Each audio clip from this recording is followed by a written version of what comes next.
Linksmosios vasaros futbolo mokyklos seminare dalyvavę mokytojai sugrįžę į savo mokyklų stadionus vasaros pabaigoje surengė 2 savaičių stovyklėles. Saulėtą dieną apsilankę Telšių rajono Nevarėnų gyvenvietės mokyklos stadione čia radome kelias dešimtis kamuolį gainiojančių vaikų. Oficialiame stovyklos atidarime tetrūko tik miestelio klebono. Čia dalyvavo ir seniūnė, ir policininkai, ir mokyklos direktorė. Lietuvos futbolo federacijos atstovas, šio projekto vadovas Vaidotas Rastenis, vaikus ragino žaisti futbolą. Per pertrauką ilgai žaiskite su kamuoliu. Po mokyklos pasiimat kamuolį ir žaidžiat su kamuoliu. Paruošiat pamokas, žaidžiat su kamuoliu. Papietaujat, žaidžiat su kamuoliu. Pasilsit, žaidžiat su kamuoliu. Pavakarieniaujat, žaidžiat su kamuoliu. Einat miegot, pasidedat kamuolį ant pagalvės ir miegat, atsikeliat ir vėl žaidžiat. Čia toks yra labai paprastas ir linksmas būdas išmokti žaisti futbolą. Čia pat vaikai, rungdamiesi dėl svečio atvežtų prizų, įrodė, kad šis žaidimas jiems nėra svetimas. Linksma ir kad namus neįdomiai kažkaip, ir su draugais pažaisda. Anksčiau nebūdavo tokių stovyklų pas jūs mokykloje? Nebūdavo.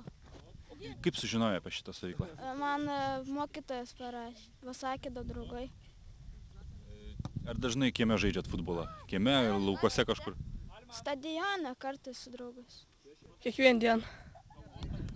O šitą stovyklą, kaip sugalvojai ateiti ir kas patraukė?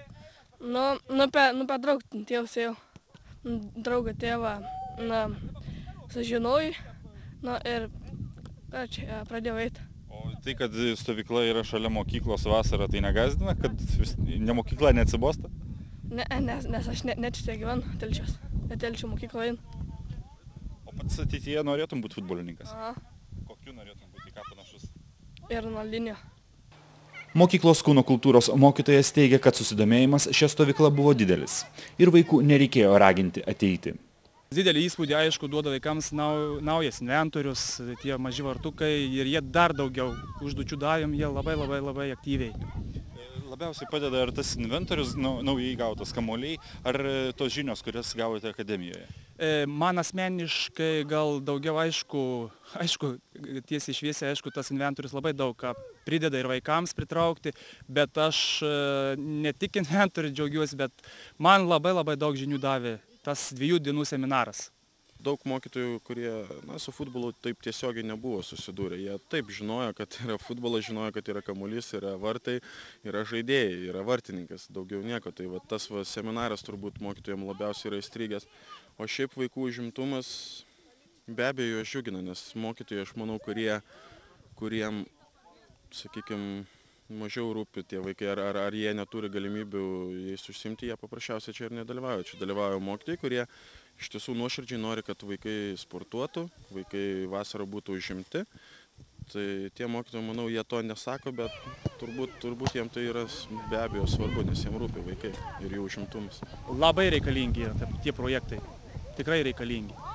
Nes vaikai atėję šitas mažesnio amžiaus, mano sūnus šitas, jis net neužmiega laukti tos dienos, kada kas čia bus.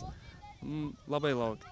Ar tikitės, kad iš šitų vaikų užaugs būsimi Lietuvos rinktinės žaidėjai, gerų komandų futbolininkai? Aš ypač tikiuosi iš savo sūnaus, dabar 7 metai. Pernais jau leido į futbolo treniruotės, bet biškai lygos angina sutrukdė, bet šiemet, jeigu viskas sveikata leis, būtinai leisiu į futbolą, į sporto mokyklos rekreacijos centrą. Vien šią vasarą visoje Lietuvoje linksmosios futbolo mokyklos stovyklose kamuolius gainiojo apie 2000 vaikų.